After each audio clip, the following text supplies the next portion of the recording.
Salut Sonia. Alors, par rapport à ta question que je relis, pourquoi est-ce que tu es indécise dans ta vie? Alors, ce que me raconte ton inconscient, c'est qu'il y a une part de non-désirabilité. Alors, je m'explique. C'est-à-dire que lorsque tu vas... Le fait... Alors, je vais reprendre au départ. Le fait d'être dans un processus d'indécision, c'est-à-dire que tu as plusieurs choix à faire que tu ne parviens pas à faire un choix qui te satisfasse.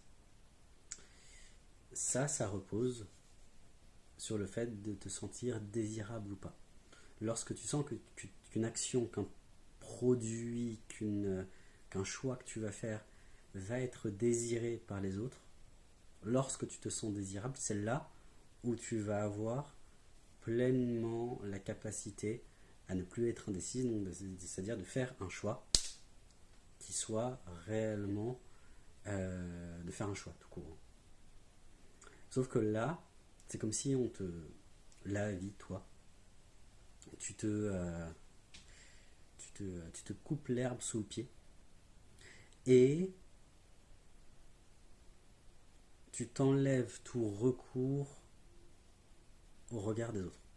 C'est-à-dire que pour toi, le fait qu'une action, qu'un choix, qu'une parole issue de toi, de ta part, soit validée par les autres, soit désirable, te rend beaucoup plus forte, te rend beaucoup plus stable, te rend beaucoup plus sûr de toi. Et le truc, il est là. Parce que tu dois évoluer au prochain stade d'évolution pour toi. Et pour ça, tu te retires la seule béquille que tu avais, c'est-à-dire le regard des autres.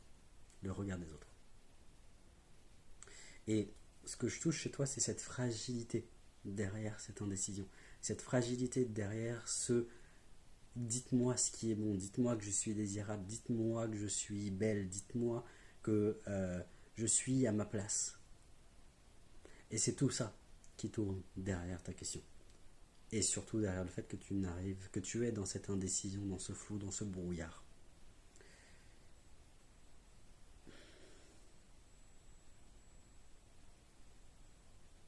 Tu n'arrives pas à voir que tu es bien là où tu es. Et il s'agit pour toi d'arrêter de vouloir chercher autre chose, un autre part, un quelque part autre que là où tu es, dans lequel tu te sentirais potentiellement bien. C'est autant valable. Ça pourrait être valable géographiquement parlant, ça pourrait être valable, mais c'est surtout valable dans ton propre regard. Donc c'est-à-dire que qui tu es maintenant, avec tes ressources, avec tes manques, avec tes qualités, avec tes défauts, avec ce que tu n'arrives ou arrives à faire, c'est déjà parfait. Et derrière, on touche la notion d'imperfection parce que tu es dans cette quête de vouloir être toujours plus.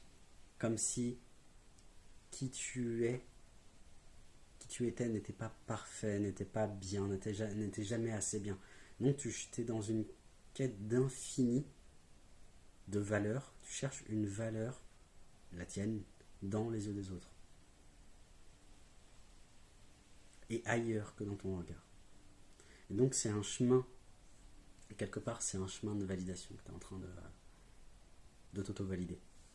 De légitimer tes actions, de faire en sorte que, quelle que soit l'action que tu fasses de la merde ou que tu fasses quelque chose qui soit digne, qui soit vraiment du génie pur et dur, que tu sois totalement ok avec ce que tu viens de faire, avec le résultat et le processus.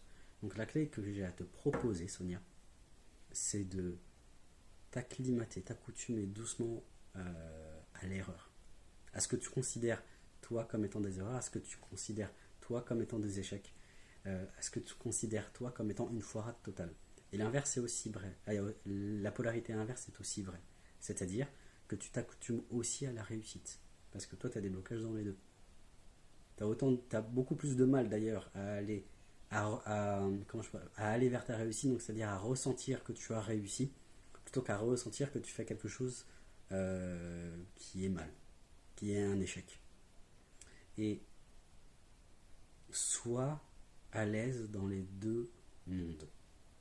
Si vous êtes indécise comme Sonia, la clé que j'ai à vous proposer là maintenant tout de suite, c'est de vous frotter le plus souvent autant à l'échec qu'à la réussite. Parce que l'échec sont les marches de l'escalier qui mènent à l'objectif de réussite. Et même ce que j'appelle la 7 marche de la réussite n'est qu'un palier qui mène à un autre escalier, à une autre étape. Donc il n'y a rien de fini. Il n'y a jamais rien qui atteste que ça y est, là j'aurai plus jamais à faire d'efforts. J'aurai plus jamais à me confronter à l'échec, j'aurai plus jamais à me confronter à la réussite, si tu as peur de la réussite.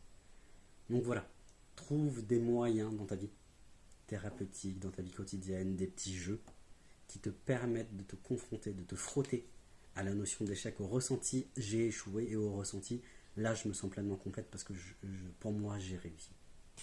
Je te laisse avec ça Sonia, je te souhaite une belle après-midi aussi et j'enchaîne avec la question suivante. À tout de suite.